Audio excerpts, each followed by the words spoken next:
Success and victory come from a combination of sincere dua and dedicated effort.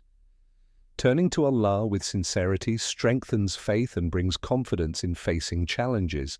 Dua is not just about asking for success, but about trusting Allah's wisdom and seeking His guidance in every aspect of life. Along with prayer, hard work is essential in achieving goals.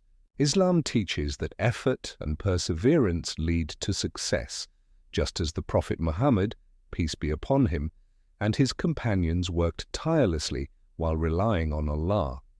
Patience and consistency are key, as success does not always come immediately, but with persistence, Allah's help arrives at the perfect time. Ultimately, true success is a gift from Allah, granted to those who combine sincere dua, hard work, and patience. Challenges should not discourage a believer, as they often lead to greater achievements.